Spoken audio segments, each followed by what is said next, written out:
All right, so we're diving right in. Diving right in. This deep dive is all about a book someone sent our way, Oh, cool. 120 Days of Sodom by the Marquis de Sade. Oh, wow. Okay. Now, this one, Yeah. this isn't exactly light reading, Yeah. know? Right. It's known for being intense, Intense, yeah. to say the least. Right, to say the least. We're talking wealthy characters, Uh-huh. a secluded location, Okay. and a whole lot of exploration into Yeah. the darker side of pleasure. Yes. The Marquis de Sade himself was a controversial figure, Right. and his work often delves into the extremes of human behavior. Yeah. But remember, we're just here to explore the content of the novel itself. Right. The story, the characters, the details.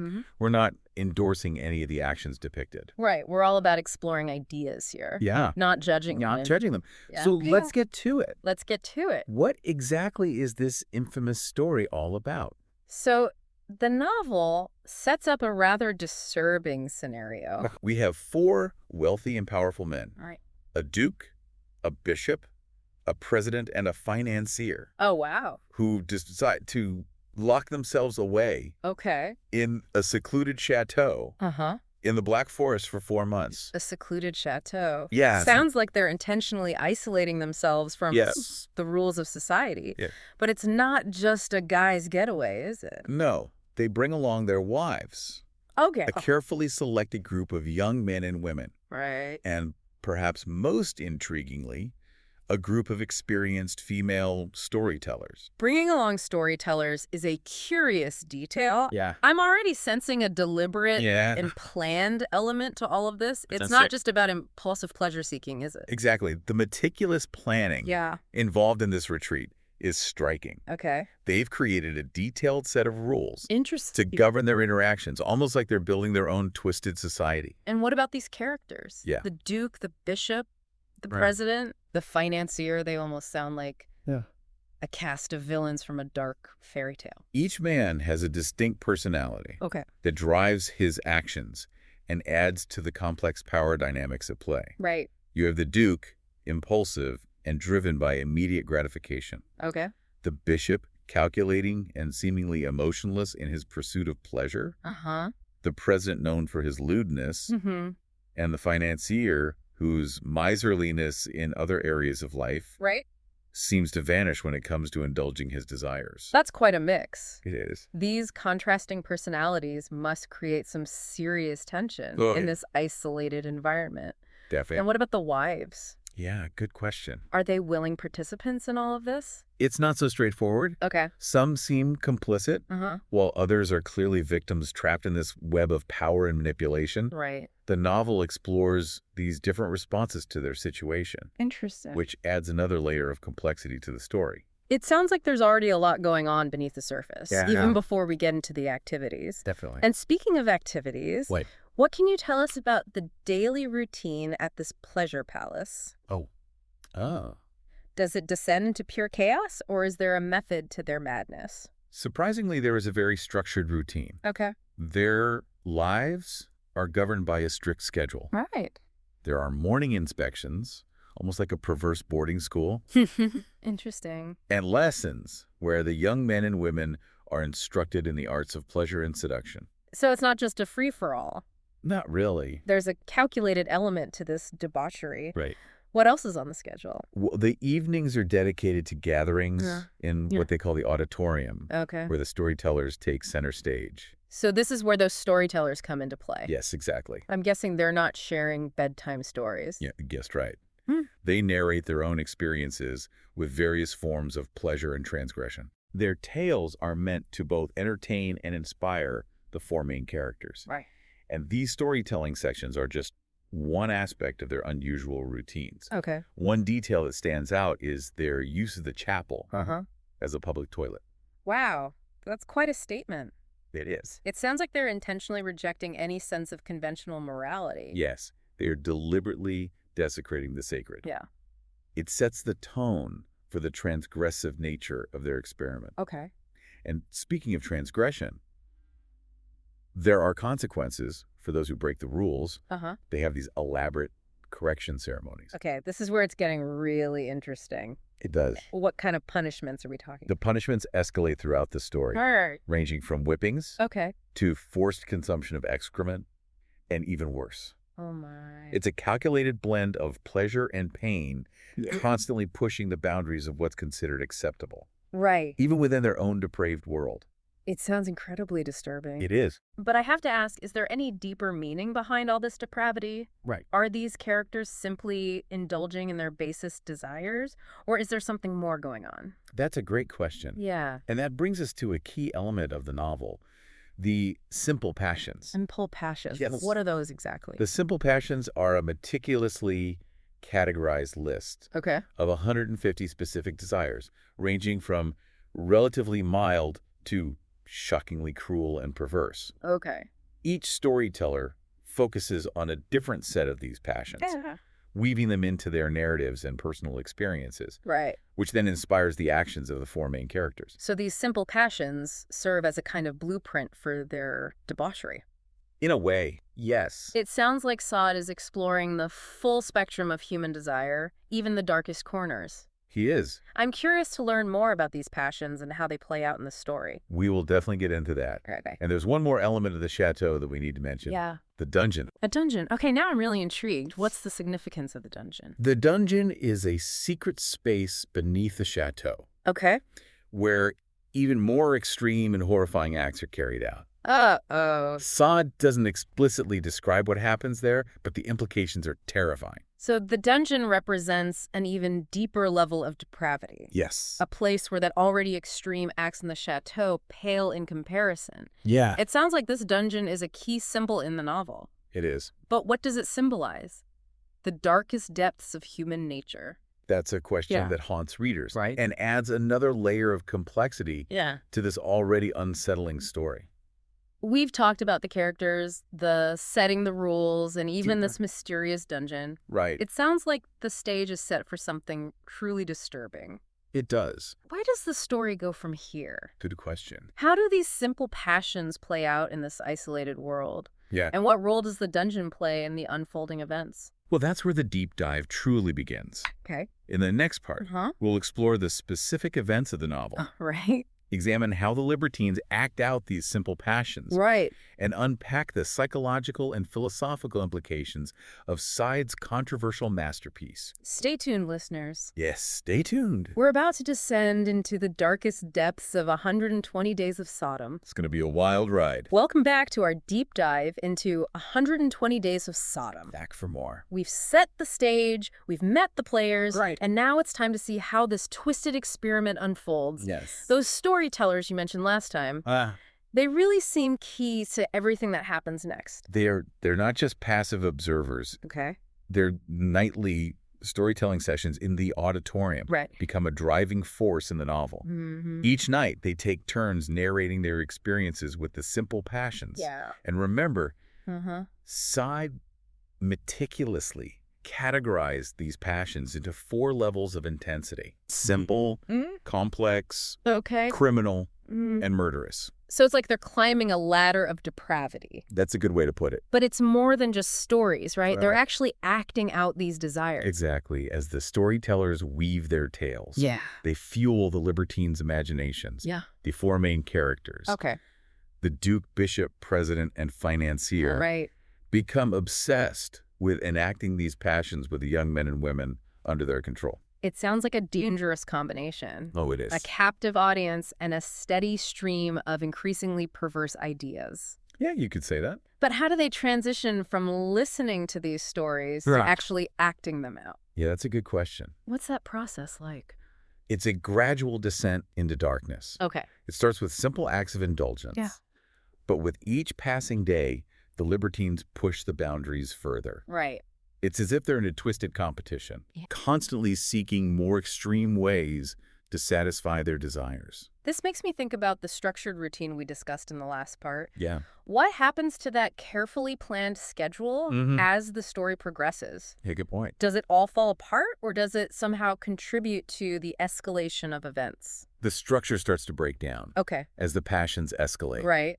The lines between pleasure and pain become blurred. Mm-hmm. Consent becomes less and less of a factor. So even though they meticulously plan this whole retreat, Yeah, they can't control the forces they've unleashed. right. The chateau really does become a kind of microcosm Yeah. of their descent into chaos, doesn't it? Yes, and the punishments they inflict on those who disobey Right. become more frequent and more brutal. Oh, wow. The victims suffer horrific acts, both physical and psychological. Uh-huh. There's one scene in particular that is incredibly disturbing. Oh, no. The Duke becomes fixated on the idea of having sex with a corpse. He convinces himself that his own daughter Julie is dead.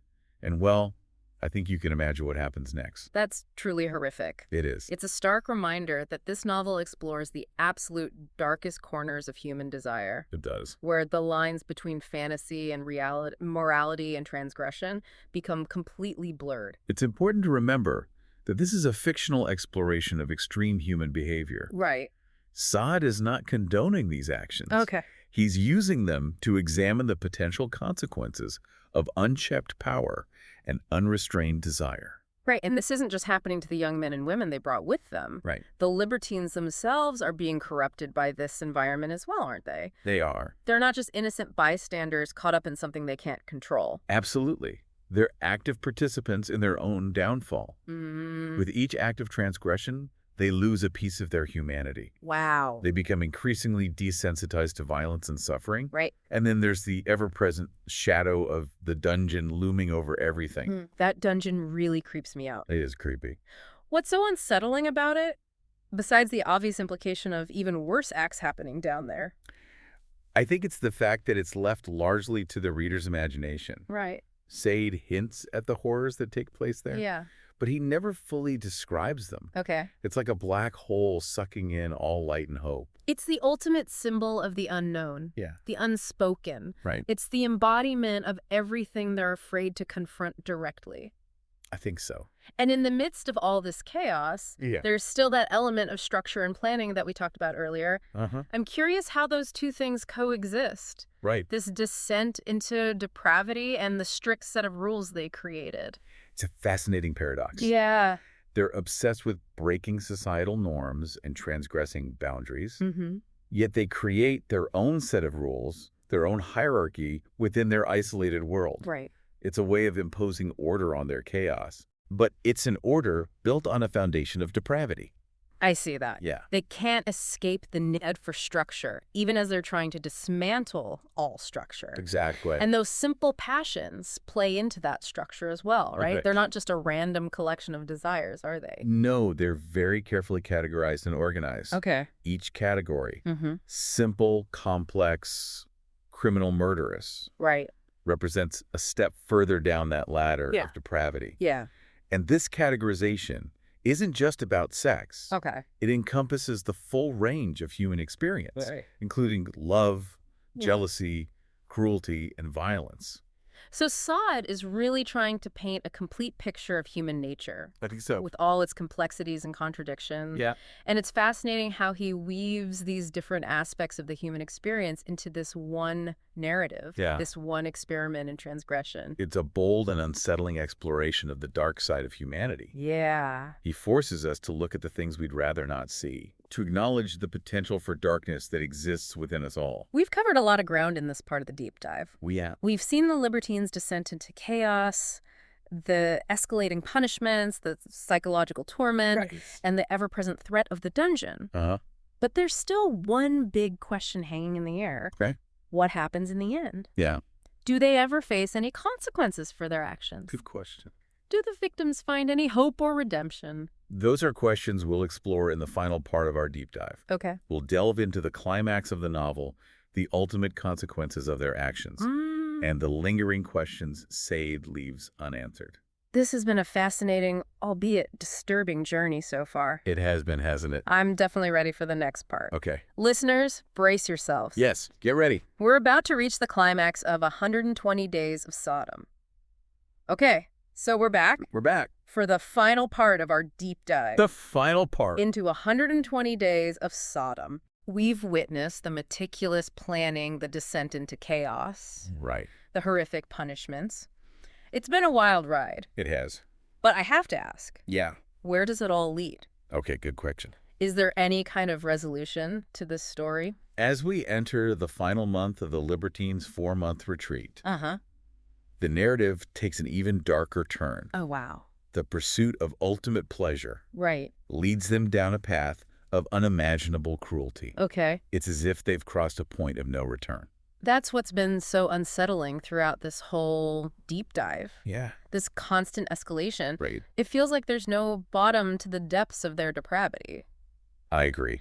But you mentioned a resolution. Right. What form does that take? The dungeon, which has been looming over the story since the beginning, finally takes center stage. Okay. The Libertines, driven by their murderous passions, retreat to that subterranean chamber, leaving behind any pretense of morality that might have governed their actions in the chateau. So the dungeon represents the ultimate endpoint of their journey. Yes. It's where they finally give themselves over to their darkest impulses. Yes. And Sade doesn't shy away from describing the horrific acts that take place there. Okay. We're talking about torture, mutilation, even murder. It's incredibly graphic and disturbing, even for those who are familiar with Sade's work. We've talked a lot about the calculated and structured nature of their debauchery. Right.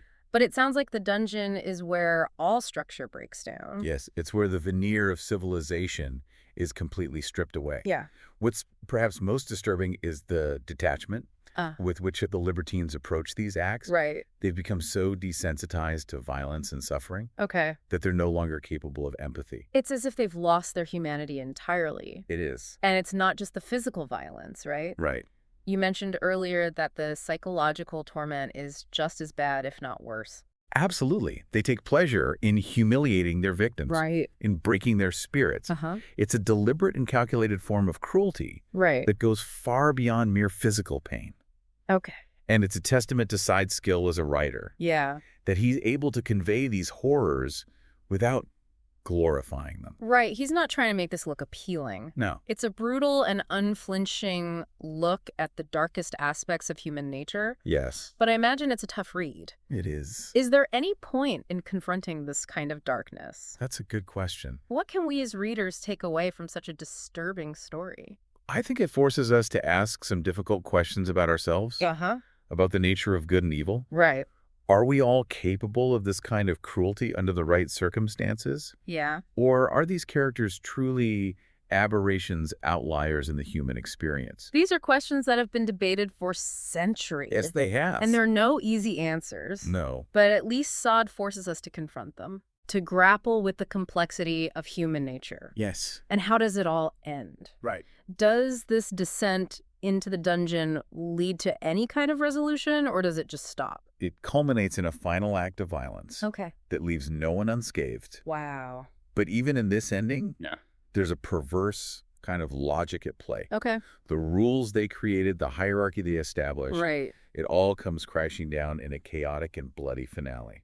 So even their attempts to impose order on their depravity ultimately fail. Yes. They're consumed by the very forces they unleashed. Right. It's a bleak ending. It is. But it also feels inevitable in a way. It does. And as we reach the end of this journey, yeah, we're left with more questions than answers. Yeah. What does it mean that human beings are capable of such cruelty? Yeah. Is there any possibility of redemption in the face of such darkness? Right. Sade doesn't offer any easy answers. No, he doesn't. But he leaves us with a profound sense of unease. He does. A lingering awareness of the potential for evil that exists within us all.